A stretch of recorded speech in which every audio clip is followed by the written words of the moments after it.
je comprends. Bien, c'est un marque, comme on peut voir, que le Rabbi a prononcé par Shat Bamidbar. On était le 2 Sivan, Shinan Zayin, 87, les Minyanam, c'était Shnat Shmita, comme la Giout donc de cette année. Il a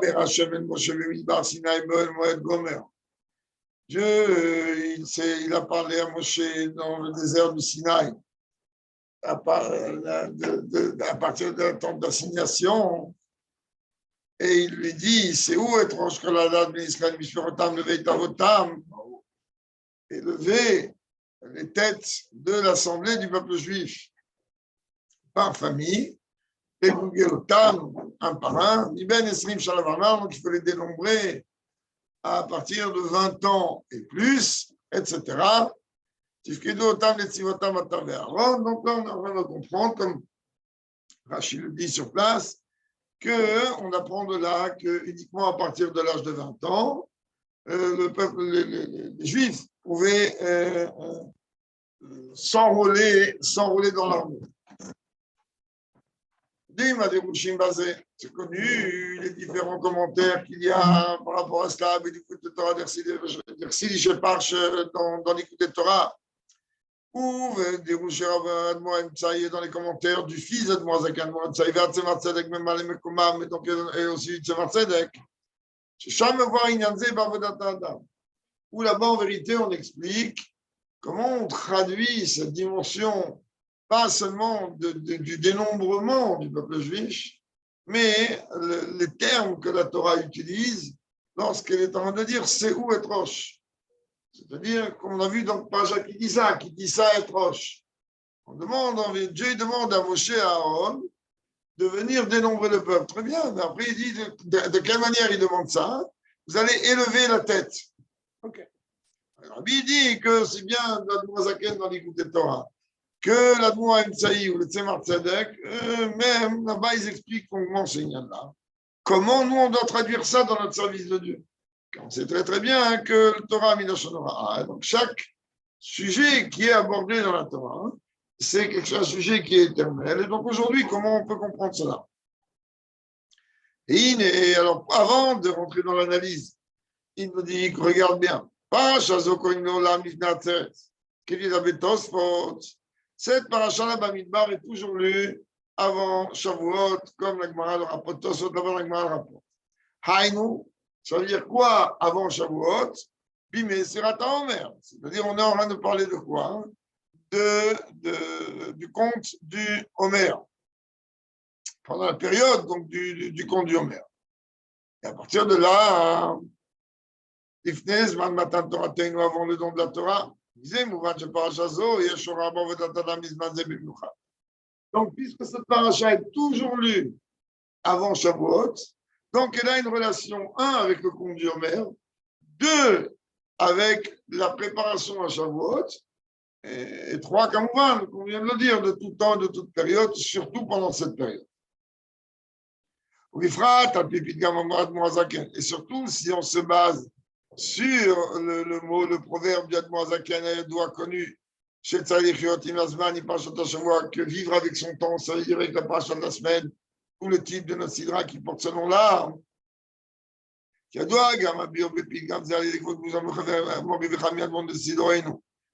Comme le rabbi précédent a expliqué longuement qu'en vérité, quand on nous dit vivre avec son temps, vivre avec la paracha de la semaine, comment que la paracha de la semaine, elle est liée, comme on a parlé longuement hier et avant-hier et cette semaine, elle est liée en vérité avec une date précise, pas toujours Béalotra ou Bamidbar, n'importe quelle paracha, elle tombe telle et telle date, elle tombe ok, période, mais on sait très bien que chaque jour, aujourd'hui par exemple, on est le 25 Iyar et ce soir déjà le 26, donc le Chumash qu'on a lu aujourd'hui, il a une relation non seulement avec, lui c'est un Taomer, mais il a aussi une relation avec le jeudi 25 Iyar. Pas forcément toutes les années, jeudi 25 Iyar. C'est comme ça que le rabbi précédent explique comment. Il disait, Mouva, de là tu comprends. בפרט שכשפרשה זוהי פרשת השבוע צריכה להיות עבודה והחיים בענייני הפרשה. Donc en vérité, puisque cette paracha-là, elle est donc la paracha de la semaine, donc elle doit automatiquement nous donner, elle doit être le moteur de tout notre service de Dieu pendant la semaine. On va voir, Shah, mais là-bas, dans l'écoute de Torah, il est expliqué, Inyan, c'est où être Rosh Gomer, Chuto, que Mashmao, Daim, Nessiad, Vagba, Rosh. Il dit bien qu'ici, on est en train de parler de dénombrement.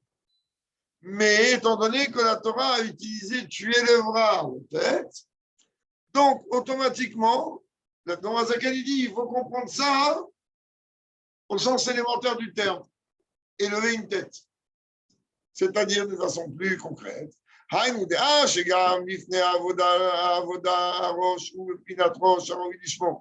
En vérité, avant même qu'on puisse parler déjà de service de Dieu par rapport à cela, on est en train de parler de quoi? D'élever la tête. Quand on dit élever la tête en elle-même, c'est déjà un niveau qui est élevé. Quand on dit la tête du peuple juif, on dit la tête d'une équipe, c'est déjà quelque chose qui est haut. Et encore plus, quand on leur demandait d'élever la tête, d'élever quelque chose qui est déjà les ratris là haut. Ça que c'est appelé, d'après la Torah, il est appelé comment? C'est appelé la tête. Alors, a priori, on aurait été tenté de dire, dès que tu veux parler d'élever, alors viens me parler d'élever des choses qui sont inférieures à un niveau supérieur.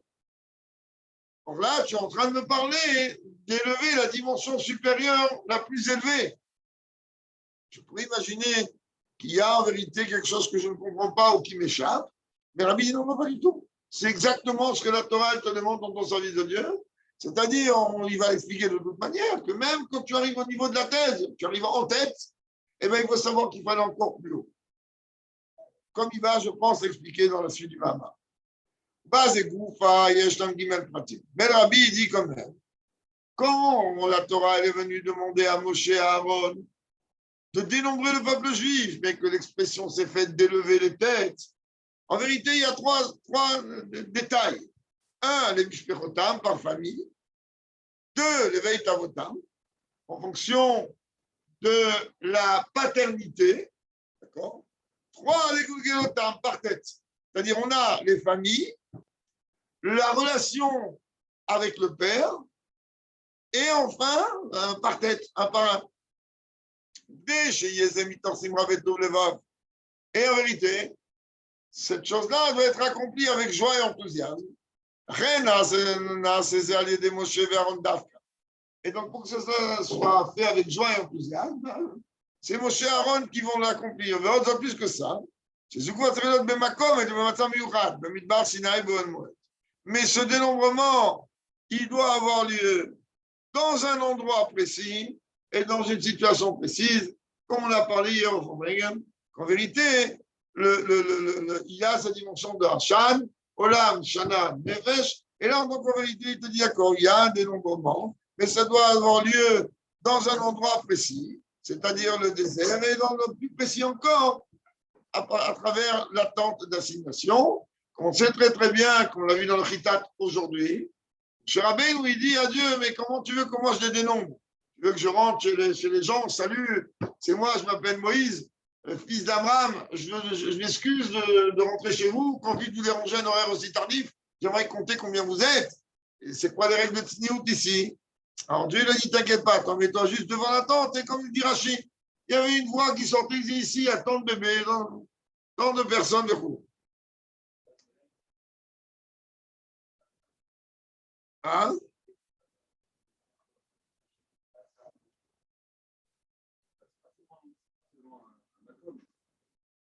Le matzav, il est que ça se passe pas seulement dans le désert, mais que ça se passe aussi à travers la tente d'assignation, d'une façon miraculeuse. C'est ça le matzav, Metsuyam. Ce n'est pas seulement qu'on t'a demandé de les faire passer un par un et de les compter. Ici, il y a un matzav spécifique. De toute façon, il va développer. Même si je n'ai pas vu de ma marre, mais la direction, elle prend ce sens. D'ailleurs, il commence tout de suite. L'explication de ce qu'on vient de voir est la suivante.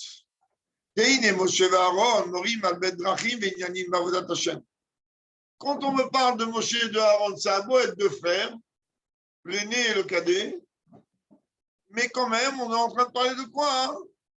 De direction dans le service de Dieu. Car lorsque on est en train de parler, on voit d'ailleurs, quand on parle du Shvatorim, de quoi on parle des Ushpizim, de la Souka. Quand on parle des 7 bergers, eh ben on dit et Moshe et Aaron. A priori, on dit OK, que Moshe, qu'est-ce que tu as besoin d'Aaron? Que Aaron. Donc la Bible dit le fait qu'on est en train de citer en tant qu'invité de la Souka, en fait, les bergers du peuple juif, et on intègre et Moshe et Aaron, si c'était un double emploi, on n'aurait pas eu besoin. Donc le fait que c'est intégré et Moshe et Aaron, c'est que chacun, il a en vérité une direction particulière à m'enseigner dans le service de Dieu. Et Moshe, alors il explique tout de suite. Et Moshe, Nikrara même. Moshe, il est appelé le berger fidèle, comme on va le voir bientôt dans Tania au nom du Zohar. Roa et Nehman, berger fidèle. Et comme Aaron, et Aaron, lui, il fait comme Mouval aussi partie donc de ces 7 bergers. Je ne sais pas, c'est sûr, ça va être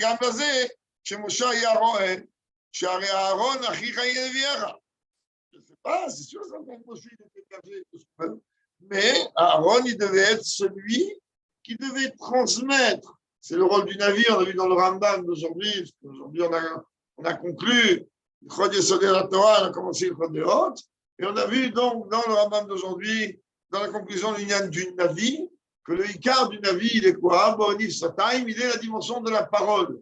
Et on ne veut pas maintenant rentrer dans tout le débat de la relation entre Moshe et Aaron par rapport à la sortie d'Égypte, mais on sait très bien que l'argument que Dieu a donné à Moshe lorsqu'il lui a dit Anochi Aratz Svatayim, je suis bègue, c'est la mauvaise traduction, c'est-à-dire, mais je n'arrive pas à prononcer les mots d'une façon convenable.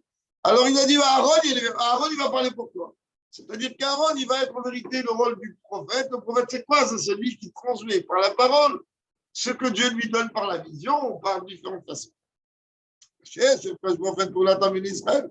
Or, en vérité, voilà, tu pourrais me dire, mais les deux, ils ont a priori le même rôle. Alors, lui, il dit, ils ont un rôle qui paraît équivalent, mais d'une façon concrète.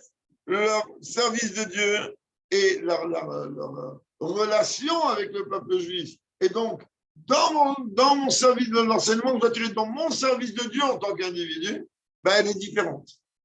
Et Moshe, Ikaro, Inyan Torah. Moshe, lui, son Inyan à lui, c'est la Torah. Comme il y a rapporté dans Pirkei Avot, au Pérec Rishon, donc on lit au moins pendant la période de Pessah et Shavuot. On commence par quoi? Moshe Kibel Torah Misinaïm, Sarah, Moshe, il a reçu la Torah du Sinaï, il a transmis, c'est-à-dire chez Ikaro, Haya, Netinat Torah. C'est-à-dire que tout le Inyan, il est quoi? Il est le sujet de la Torah. Et d'ailleurs, c'est pas seulement ça. Encore une fois, on revient dans le Rambam d'aujourd'hui, où le Rambam, il est en train de dire, comprend que tout le Inyan d'un avis, c'est exclusivement pour apporter de la Torah. Car si un avis vient te dire, regarde, demain, moi je prophétise que demain il faut aller à la plage ou demain il faut aller à Dubaï, on n'a rien gagné du tout. C'est certainement pas en ça qu'il y aura la névoie. Ah, que le Navi vient et qu'il est en train de te dire que maintenant il y a un yann de Torah. Alors il dit, le Rambam, pardon, il dit là-bas, c'est toute la Nekuda du Navi. Un Navi, il est là pour véhiculer que de la Torah. Et donc c'est comme ça, on peut voir par rapport à Moshe Rabbeinu, qui est le Navi de Nevi'im, qui est le prophète parmi les prophètes. Et c'est quoi le don de la Torah dans le sens du service de Dieu? La Torah, elle représente la dimension de l'eau, chesed, donc une projection du haut vers le bas.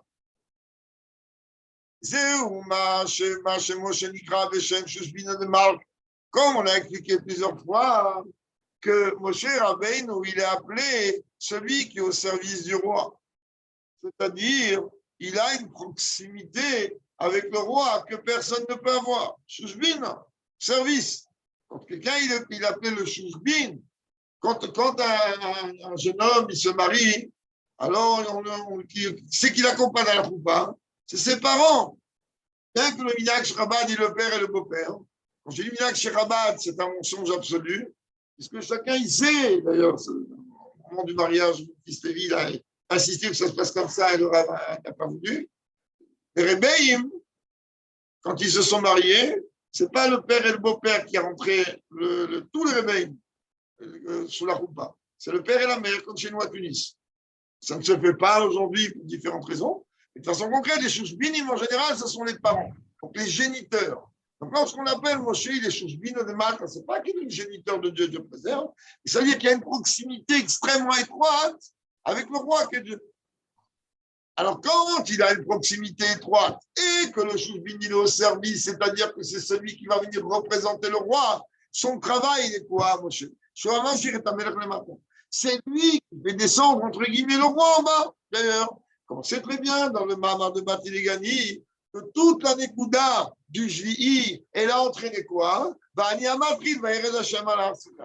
on a vu dans la Sikha dimanche. Aaron Tibet, sur Aaron, qu'est-ce qu'il écrit dans Barshat Baalot? Baalot est un Nérot. On lui dit, toi, ton job, c'est quoi? C'est de venir élever la flamme des bougies de la menorah, des mèches de la menorah. Chez Kar, Avodat Ovila, Alot, Anerot, Shem, Nisham d'Israël. Ah, c'est quoi les Nerot? Comme on a parlé hier, une dimension de nerfs. Elle est liée en vérité avec les âmes du peuple juif. Chez Kula, Miksha, Chazav, Taor. C'est très bien que la menorah, elle est comparée elle a 7 branches, car elle rappelle les 7 catégories du peuple juif.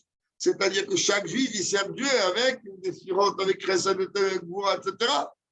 Et donc, comme, d'ailleurs, même quand on regarde la Haftara de Pachat Baalot, là-bas, le prophète Ereskel, il fait effectivement une allusion au peuple juif qui est comparé à une menorah en or, en tout cas, qui est faite dans ce même bloc, pour rappeler au peuple juif que lui, même s'il y a 7 façons de servir Dieu, quand même, la menorah a été faite d'un seul bloc. Donc, le peuple juif, même s'il y a 7 façons de servir Dieu, c'est une seule et même entité. Encore une fois, l'importance de la route d'Israël, surtout pendant cette période. Et donc, de la même manière que Aaron, il élève les mèches et il fait monter les flammes vers le haut, ces mèches, ces flammes, étant qu'Iner, Hachem, Nishmat Adam, sont comparées en vérité au peuple juif. Lui, qu'est-ce qu'il fait? Il fait élever le peuple juif vers le roi, vers Dieu. Moshe, il fait descendre le roi vers le peuple juif. C'est exactement comme on amène le Khatan et la Kala sur la Koupa. Moshe, il amène le Khatan et Aaron, il amène la Kala. Et on peut commencer le mariage. C'est le cas-là.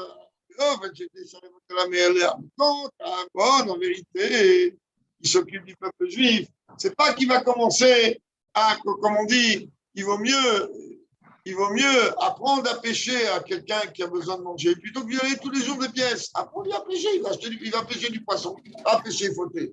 Mais il va pêcher du poisson. Et là, automatiquement, tu demanderas un plus grand au bio, une canne à pêche. Il va apprendre comment on pêche. Et comme ça, il pourra pêcher tout le poisson qu'il veut. Après, c'est la raison pour laquelle, dans ce cas-là, que Moshe, il est appelé celui qui est au service de la compagne du roi, donc de la reine.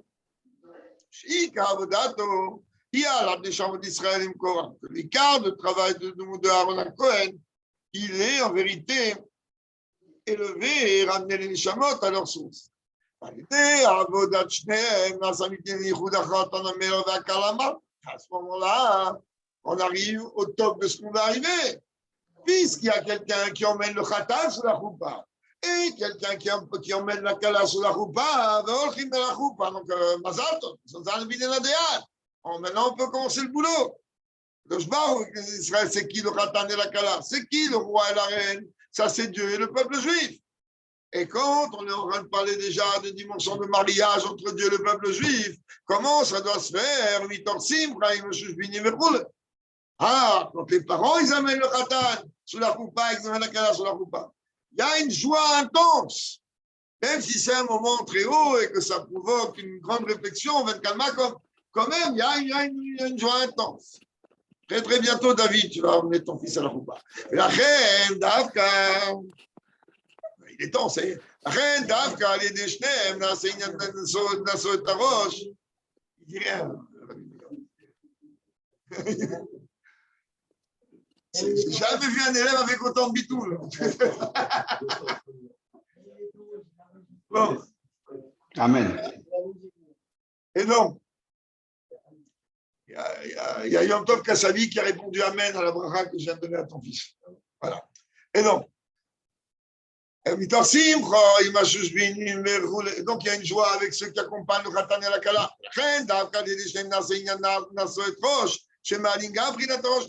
Alors là, le Rabbi dit, Aaron, il élève les Neshamot. Les Neshamot, elles sont déjà une parcelle de Dieu, c'est déjà un niveau très haut. Puis il élève Moshe, sans Kaviachol, descend Dieu, pour permettre la fusion entre les Neshamot et Dieu. Et à ce moment-là, quand il y a cette fusion, alors Kaviachol, même, si l'on peut s'exprimer ainsi, même ce niveau de Dieu, il se trouve élevé, parfait, parce qu'il est d'une façon dévoilée, associé avec le peuple juif. Donc c'est sa nation étrange. Dieu, il est déjà à la tête, il n'a besoin de personne.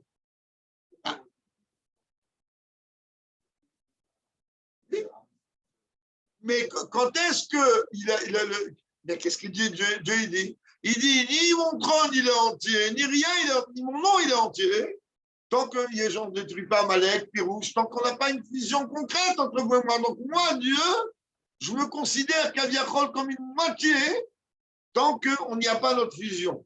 Le fait qu'il y a la fusion entre le peuple juif et Dieu, alors Kaviachol, que Dieu pardonne mes mots, et je n'ai pas d'autres mots. Alors même dans ce niveau, ça je peux dire, dans ce niveau de Dieu, il y aura une élévation.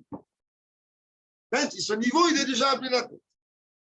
Alors maintenant, il nous dit comme ça. Seulement, Dieu, dans la Torah, il a utilisé des termes. Il n'a pas dit seulement on va compter le peuple juif et débrouille-toi avec eux. Non, mais il y a des siatanges Goufa, il y a des Moshe et Aaron. D'accord, j'ai compris qu'il y a besoin de Moshe et d'Aaron.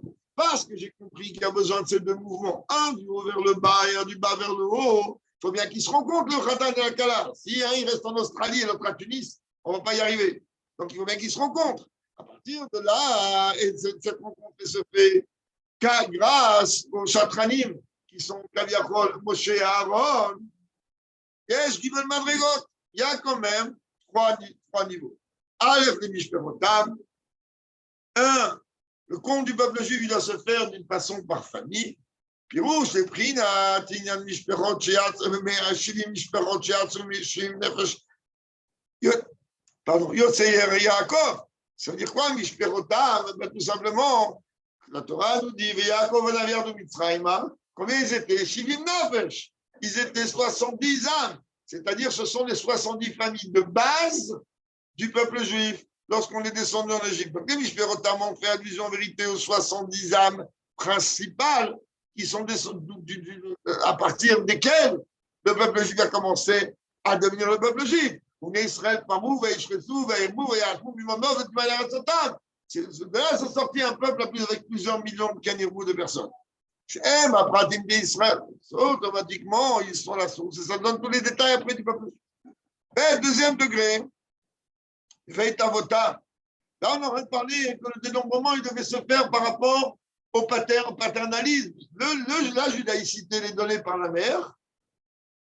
C'est la mère qui définit, qui détermine si l'enfant il est juif ou pas.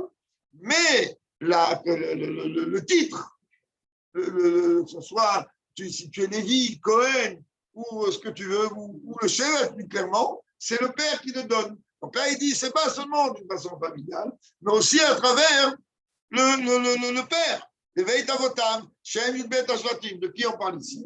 On parle ici, comme on parle, des 12 tribus. Et Gulgelotam. Là-bas, on est en train de dire, Gulgolet, c'est un crâne. Là, Gulgolet, Rinata Gulgolet, Shelemala, Meharosh, ou Makefet et Tarosh. En vérité, qu'est-ce que le crâne il fait? Le crâne, en vérité, il recouvre, il représente, il englobe tout le cerveau et tout ce qu'il y a dans la tête. Donc, quand on est en train de parler du crâne, le crâne représente la dimension la plus haute de la tête.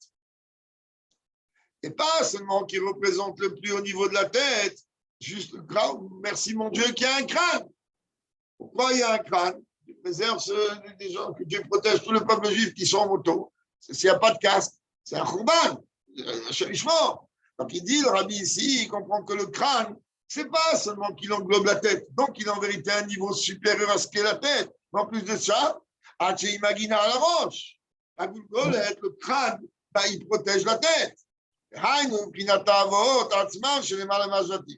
Quand on est en train de parler en vérité qu'ici, la tête du peuple, les têtes du peuple juif chez les 12 tribus, mais ça ne suffit pas. Il y a besoin, il a besoin du crâne. C'est quoi qui représente le crâne par rapport aux 12 tribus? Ben, c'est tout simplement la source protectrice, c'est-à-dire les Havot. Avraham, Yitzhak et Yaakov. Nous, le sujet dans mon service de Dieu, il se traduit par quoi? Monte, descend, qu'est-ce que tu as envie? Raconte-moi ce que tu veux, comme tu veux et quand tu veux. Les patriarches, on n'a que 3. Et dans ce cas-là, on a un gouffre, Yaakov, en plus, si tu veux me parler maintenant de Yaakov Avinu, Yaakov, il est reconnu dans la Torah comme l'élu des patriarches. Qu'est-ce que c'est que la forme de service de Dieu de Yaakov? C'est le chesed. Yitzhak, c'est la Goura. Hier, on a parlé très très longuement de ce là. Et le Yaakov, c'est le Midat Arachamim, c'est le mitigeur. Mais ce n'est pas seulement le mitigeur. De dire que c'est le mitigeur, c'est une erreur. Parce que quand on est en train de dire mitigeur, on s'arrête quelque chose. J'ai de l'eau glacée, j'ai de l'eau brûlante. Ah, maintenant, grâce à Yaakov, j'ai de l'eau tiède. Ce n'est pas ça la Nekuda du mitigeur. La Nekuda du mitigeur, il est qu'à la base, s'il n'y avait pas de mitigeur, j'aurais utilisé ni l'eau froide, ni l'eau chaude. L'eau froide, elle est trop froide. L'eau chaude, elle est trop chaude. Le rôle de Rachamim, le rôle du mitigeur, il est quoi? Je peux utiliser et le froid et le chaud. Donc, et Chesed et Gvura peuvent s'exprimer grâce à qui? Grâce à Yaakov. Grâce à cette Midat Rachamim. C'est quoi une avoda qui atteint le plus haut niveau à travers cette Midat de miséricorde? Après que l'homme va atteindre le degré le plus haut de miséricorde sur lui-même, pour ne pas dire de pitié, après il va demander à Dieu quoi? Je ne suis pas un égoïste. J'ai réussi à éveiller en moi un sentiment que oui, tu vas me projeter en moi de la miséricorde, et cette miséricorde, je la veux concrète. Et sur moi, et sur tout le peuple juif, Rachem, Aleinu, c'est très bien, hein? Et ça, on ne va pas rentrer dans ça. Il y a beaucoup de Mahamarim de Chassidut qui expliquent la différence qu'il y a entre Rachamim et Rachamim Rabim. C'est deux dimensions qui n'ont strictement rien à voir. Rachamim, je vais te dire une écouda parce que j'ai commencé, mais je referme tout de suite. Rachamim, en vérité, c'est cette force qui permet à mettre en accord et à permettre de laisser s'exprimer et rester des Goura. C'est très bien. Rachamim Rabim, c'est complètement au-delà de tout ça. D'ailleurs, Rachamim Rabim, même Yemot HaMashiach, ça ne suffit pas pour amener cette dimension-là. Il faut attendre la fin, pas la fin, c'est-à-dire la conclusion, la plénitude de la raison d'être de ce monde, c'est-à-dire Triatametim. C'est pour ça qu'on dit Mechayemetim, Berachamim Rabim. On le dit dans la Mida. Ah, comment t'es Mechayemetim? Pas avec Rachamim. Avec Rachamim Rabim. Donc Rachamim Rabim, il représente un niveau encore beaucoup plus haut. Je referme tout de suite la parenthèse.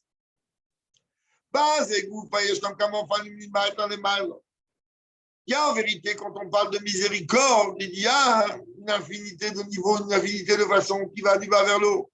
Il y a la miséricorde que Yaakov, telle qu'elle s'exprime à partir de Yaakov à ses 70 descendants de base qui sont en premier rang. Desquels, ensuite, toutes les familles ont pu se multiplier. Mais après, il y a la miséricorde qui est en relation avec les 12 tribus. que cette dimension, bien que le rabbi ne rentre pas là-dedans, et là j'ouvre et je ferme tout de suite, que les 12 tribus, ils ont en vérité une relation avec les 12 alarson de la Menorah de Choulou, donc qui représentent le niveau le plus haut.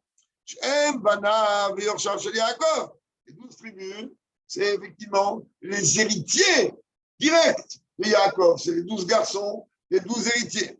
Il y a une dimension de Rahamim beaucoup plus haute que ça. C'est quoi? Il y a la mida de Rahamim qui incombe Yaakov lui-même. Yaakov, en vérité, il est déjà à la tête du peuple juif. Alors il te dit, ok, d'accord, tu vas implorer qu'il y ait la miséricorde sur les petits-enfants, tu vas implorer qu'il y ait la miséricorde sur les enfants, mais quand toi, tu arrives à amener des centaines, il reste encore ce que tu vas implorer chez toi. Même si toi, en vérité, tu es dans le niveau le plus haut, alors c'est où être proche, tu arrives dans un niveau encore plus. L'horaire Rahmi Malatmo. Et là, Rabbi donne une leçon énorme. Je vais aller au point, je vais expliquer très vite. C'est-à-dire réveiller une miséricorde sur soi-même. Ah, il est quand même arrivé dans le niveau le plus haut de miséricorde, Rachamim de Yaakov. Arrivé au Rachamim que Yaakov, il est capable d'atteindre. Yaakov, il est capable d'atteindre quoi?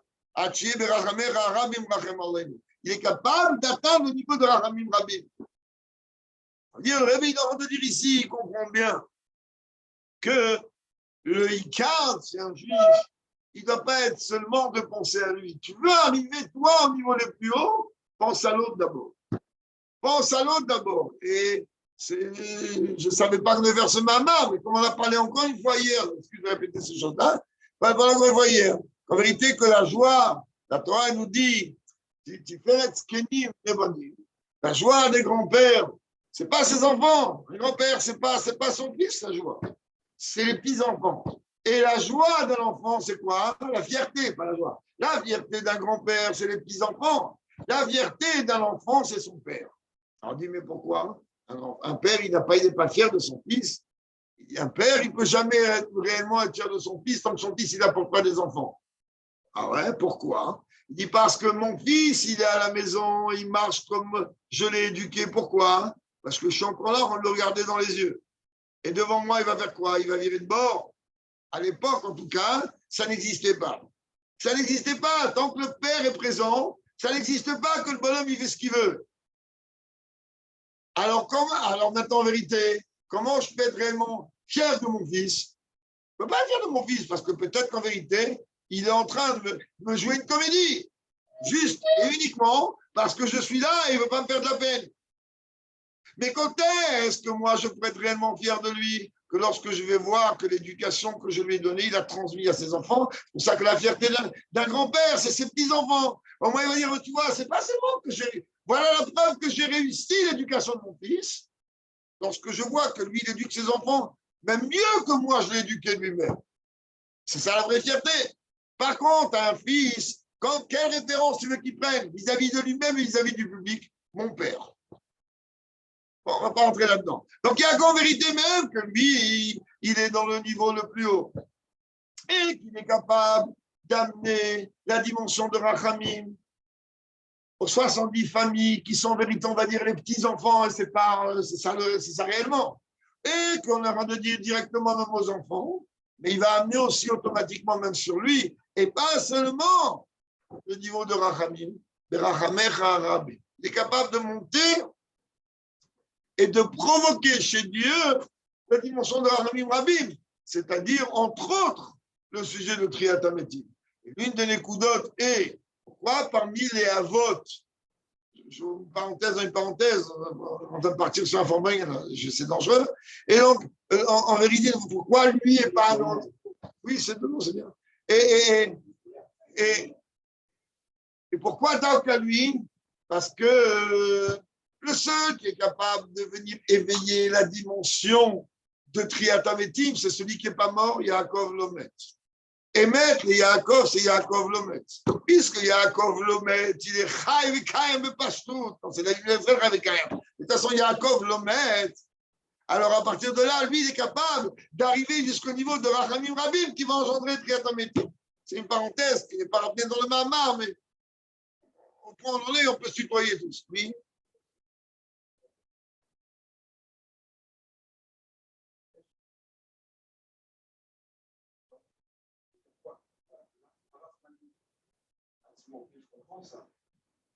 C'est-à-dire qu'il y a une intensité. Là, le Rebbe, il ne rentre pas dans les détails pour expliquer.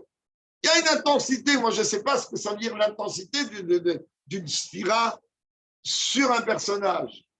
Mais il est clair et net qu'il a réussi à obtenir que pas seulement la génération qui le suit, donc les 12 tribus, mais même la génération d'après, donc la dimension de la deuxième génération, en fait, qui est par rapport à lui la troisième.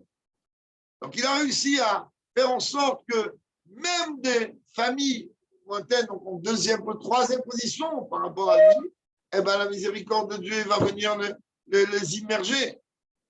Et on sait très bien que les Shlim Navesh, à leur époque, il n'y avait pas de souci d'exil d'Égypte. L'exil d'Égypte, il arrivait bien après. Chacun sait, les 86 dernières années.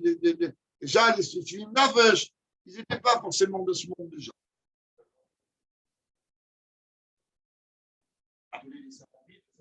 Alors, je répète, dans le détail, le Rabbi Rambam là dans le détail, je ne saurais pas t'expliquer quelque chose que je ne sais pas. Ce qui est clair, c'est qu'on te dit qu'il y a des degrés dans la Rachamim.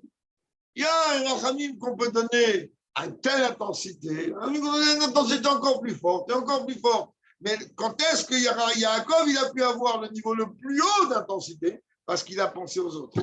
Parce qu'il a d'abord évoqué une demande à Dieu. Et d'ailleurs, ce n'est pas compliqué quand tu fais la tfila. La tfila, elle est pas au singulier. Pourquoi? Pour te dire, mais arrête si tu viens prier que pour toi, va-t'en, dégage, on n'a pas besoin de toi.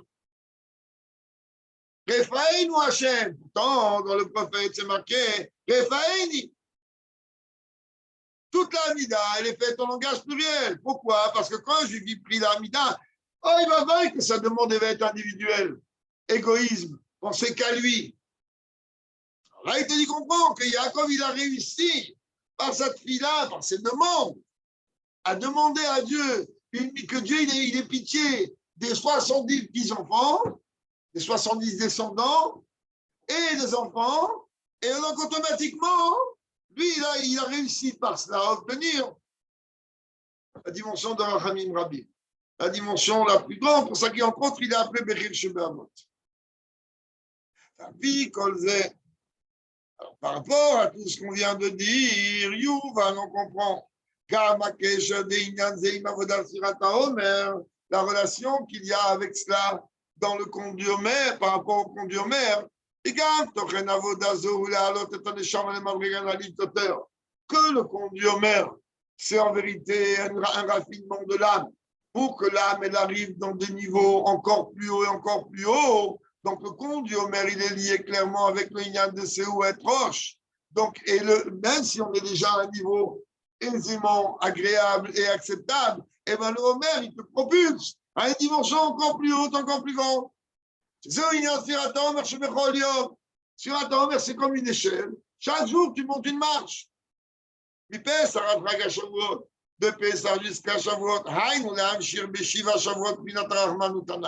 Ça veut dire arriver en vérité que pendant ces 7 semaines-là, on va arriver à obtenir de Dieu la dimension de Rahmanout la plus grande.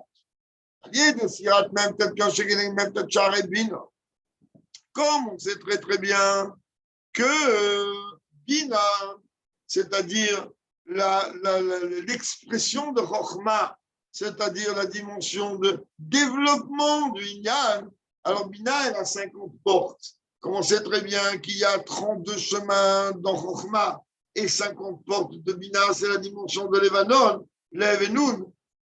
Donc, la 50e porte de Bina, la 50e porte de compréhension, c'est là aucun être humain vivant dans un corps, il peut l'obtenir. Jusqu'à même, comme on l'a expliqué maintes et maintes fois, Moshe Rabbeinu, qui est là, tout ce Zichut Torah de Moshe Rabbeinu, tout le Inyan de Moshe Rabbeinu, c'est l'Imoud Torah, quand même, il a atteint que tant qu'il était physiquement présent dans ce monde, âme dans un corps, il n'a atteint que le 49e degré, jusqu'à le dernier jour de sa vie, à l'âge de 120 ans, mais avec Rimshon, Dieu il est venu lui dire, allez, Har Nevo, monte sur la montagne de Nevo. Nevo, c'est nous le beau, monte maintenant et je te donne en cadeau le 50e porte, le 50e niveau.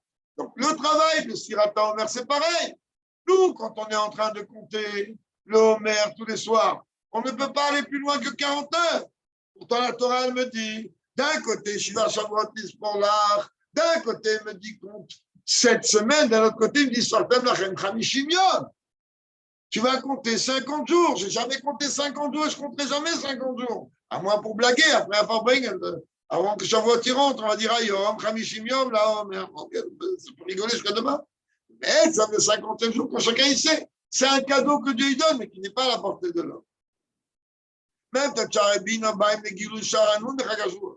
quand nous, en vérité, on fait le travail pendant les 49 jours du Homer sans qu'il y ait de séparation, qu'il n'y ait pas de cassure au milieu, que les maillons ils fonctionnent comme il se doit du début à la fin, hein, automatiquement, on arrive à Shavuot, que Dieu nous donne en cadeau, pas que nous, on arrive au 50e niveau. Le 50e niveau.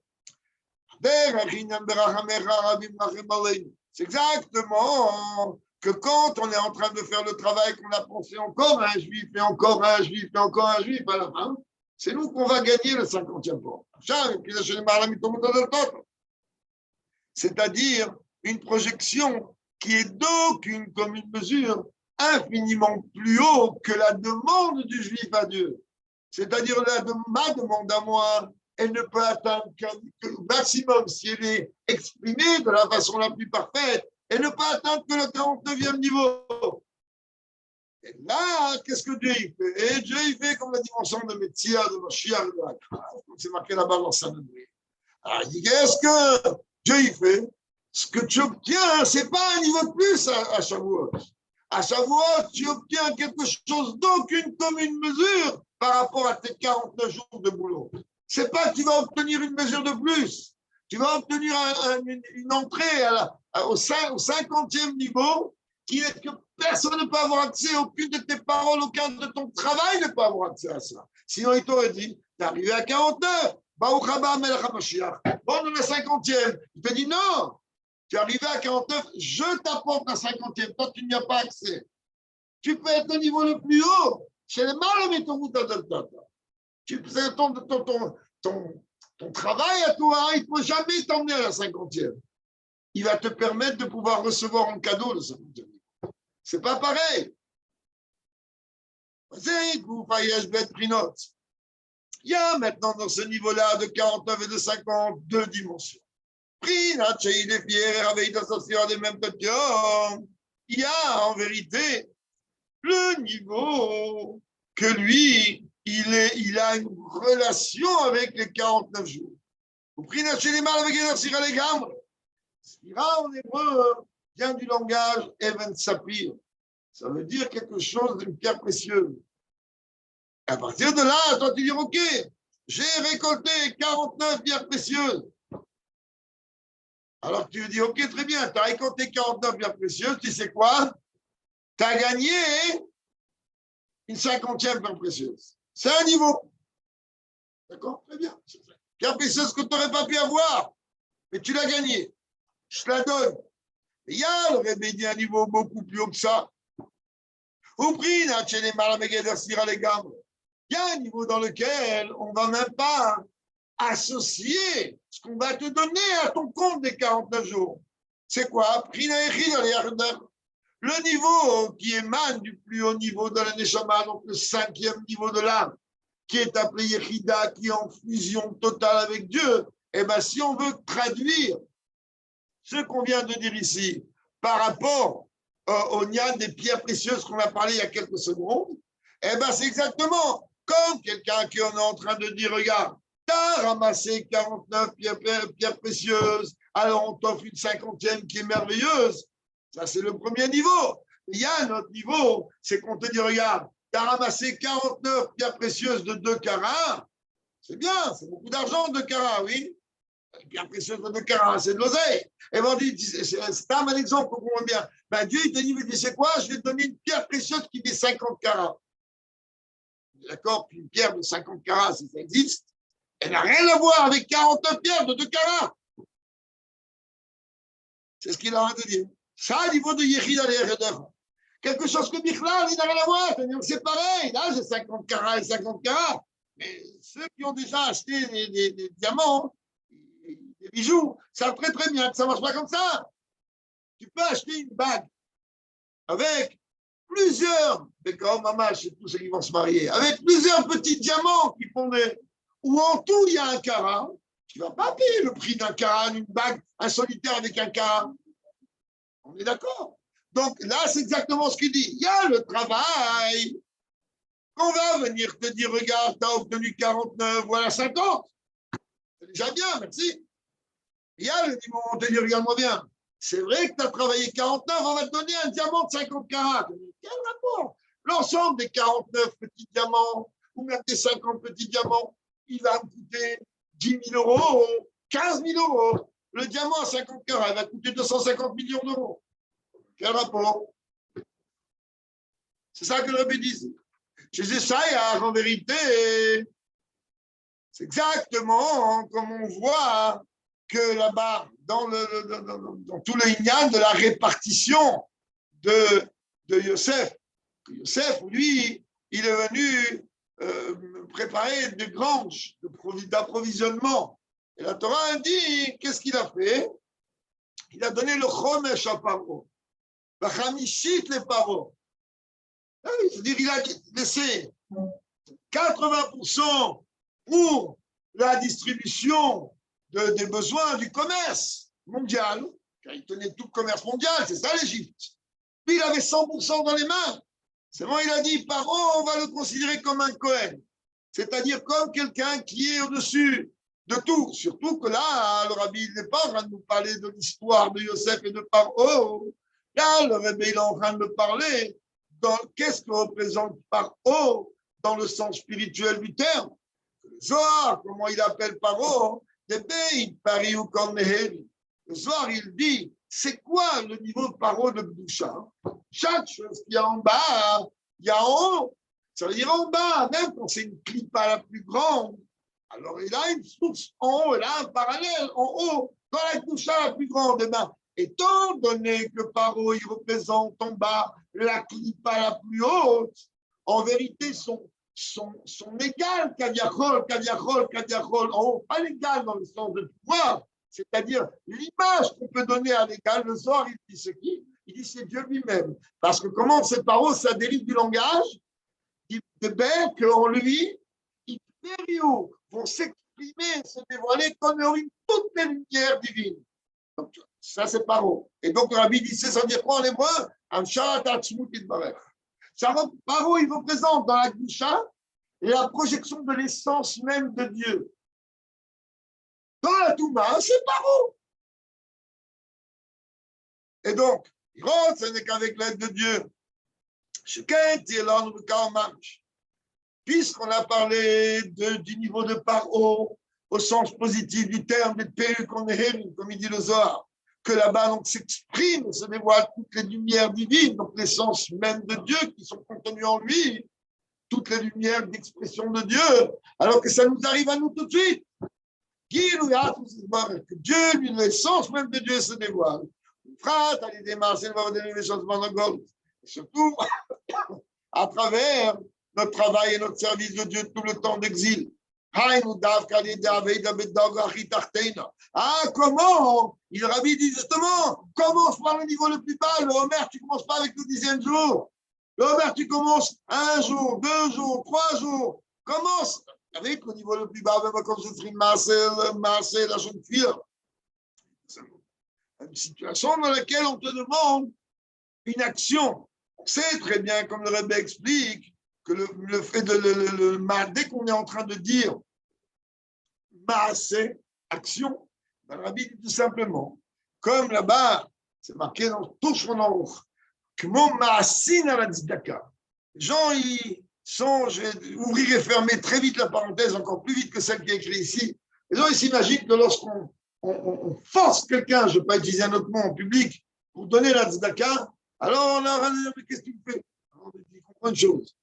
La tzedaka, elle doit être donnée quand quelqu'un te force. Te force. Que tu vas donner toi? Te force. C'est ça qu'on dit Maasin à la Tzedaka. Ça, comme on a appris d'expliquer là-bas dans les trois Tzedaka, que ceux qui sont en train de forcer les autres à donner la Tzedaka, ils sont appelés à Dieu Ketochavim. Ils sont considérés comme des étoiles du ciel. Pourquoi? Parce qu'ils ont, en vérité, ils sont en train de donner un mérite à quelqu'un que lui-même, il n'a même pas idée quel mérite on fait. On sait très bien que celui qui reçoit, il rend beaucoup plus service à celui qui donne que celui qui donne à celui qui reçoit. Et nous, dans le mode de vie d'aujourd'hui, et on fait tout de suite le sujet, le mode de vie d'aujourd'hui, dis mais quoi, qu'est-ce que tu veux, ça va pas, non, combien je vais donner? Je suis ta mère, moi, j'ai que ça à faire, je suis butoir Léomi. Qu'est-ce que chez moi, je suis butoir Léomi. Alors qu'on devrait lui dire, Alvaï, appelle-moi tous les jours, demande-moi tous les jours, force-moi tous les jours. Fermé. Davod, Avilachon, Iboudorot. Et puisqu'on est en train de parler du sujet d'Avoda, c'est très bien qu'Avoda, le terme Avoda, des termes de Iboudorot, Kan et Dépôt, voir avec Torah Parashat Mishpat, comme c'est expliqué dans Torah Parashat Mishpatim, dans mon raison. Marishen Missina et Missina. Là, il vient nous dire toutes les lois sociales qui sont apportées dans Mishpatim, elles ont été précédées du Vav, c'est-à-dire qu'elles ont une relation, elles-mêmes elles ont été données à Arsinaï. Avec l'aide de Dieu, que rapidement de nos jours, on se met à danser avec joie et enthousiasme. Loïc va la filoter à faille, que Dieu ne retardera pas même pas le temps d'un clin d'œil. La disque qu'elle est mise à Syrie. Là, on méritera, grâce à Dieu, toute la dimension de 10. Parce qu'il y a une 9 vaches rousses, et bien la 10e, c'est Mashiach qui va la faire. Il y a une 9 bergers, le 10e, c'est Mashiach lui-même. Ah, là, il y a une 9 dénombrement, le 10e, ça sera le Mashiach qui va le faire. Ah, il y a même une dame qui dit que la harpe, elle aura 10 branches, et que même la menorah, elle aura 10 branches. On ne va pas rentrer dans tout ça. Ah, dit qu'elle m'a la série de petites béors. Comme c'est marqué là-bas, que le troupeau il passera une fois de plus devant donc le berger qui va les compter. Ouvrez la sonatfile. Comme on dit à Rosh Hashanah Yom Kippur, un moment de tfilat impossible à prononcer dans les mots. Où on rappelle à Rosh Hashanah Yom Kippur que nous, on passe chacun devant Dieu comme un berger qui est passé son troupeau un par un. Ah, pendant Shoshanim Kippur, on trempe, on dit cette phrase, on n'est même pas à la dire.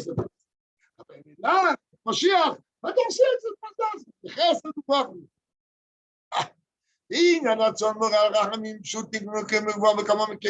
On sait très bien que la dimension du tson, la dimension du troupeau, et là, une relation avec Rachamim. Pourquoi on sait très très bien que lorsqu'on regarde dans le système animal, les bovins sont l'animal dans lequel l'expression maternelle est la beaucoup plus forte de tout le système animal. D'après dans le bovin, cette dimension de même. C'est pour ça que la Torah te dit, Torah te dit, il aurait pu te dire, ok, tu veux maintenant, tu vas aller à la chasse. La chasse, c'est pas une chose forcément permise. Alors, viens, on va aller loin. Tu vas aller à la chasse. Il aurait pu te dire, ne chasse pas le lionceau et la lionne. Ne rentre même pas là-dedans, ça ne regarde même pas. Qu'est-ce que te dit, ne mélange pas? Ne tue pas le même jour qui? Il aurait pu dire, ne tue pas le bœuf et le bébé. Non, il dit la mère. Parce que c'est ça que le rabbi dit quand on parle de tson, alors c'est le niveau de Rachamim dans Chassidut et dans Kabbalah. Parce que la dimension de maternalisme, elle s'exprime beaucoup plus fort dans la dimension de bovin, mais là encore une fois, ça serait un dossier à part entière, on pourrait parler des heures avec beaucoup d'encre. Et donc, donc ce compte-là et ce dénombrement-là, il viendra après ce dénombrement de la paracha. Et là, la joie elle sera encore plus grande. Pourquoi? Parce que qui c'est qui va nous compter? Il y aura Moshe Aaron, mais Moshe Aaron lui-même va être là, physiquement. Et après, il y aura comme un don de la Torah, c'est-à-dire Torah Dashamitit, c'est une nouvelle dimension de la Torah, c'est Torah Toshem Moshiach qui va s'exprimer, pas une nouvelle Torah. Non, ça va en dehors de tout ce qu'on a pu innover pendant la période de Galout, dans les réflexions sur les lignes de la Torah. Et comme comment c'est très bien que même quand tu vas prendre l'élève, c'est une barre qu'il a connu, tu vas prendre l'élève le plus chacham, et que lui va être mechadesh, tout ça, ça va être donné à Moshe Rabbeinu Har Sinaï. Cause et Yevira Beimenu Mamesh, et tout ça aura lieu rapidement de nos jours. Et là, et Dieu il ne retardera pas même pas le temps d'un clin d'œil. Et le Ikach est vrai, Simcha, Vetuv, le Vov, que ce soit avec joie et enthousiasme. Et je rajoute personnellement, Malkeinu Beroshenu, et le Rebbe à notre tête. On rappelle que ce Shabbat, le Rebbe a demandé Bakasha Nafshit. Rabbi a demandé une Bakasha qui émane de son plus profond de son âme. Même à Edda, qu'on voit jusqu'à quel point cette Bakasha est l'émane du plus profond, car le Rabbi sort du Geder du Minhag Chabad et il demande qu'à Mincha, après Mincha, on fait une Souda Shlichit où on se lave les mains, on fait Motzi et on s'assoit tous ensemble. D'une façon immédiate.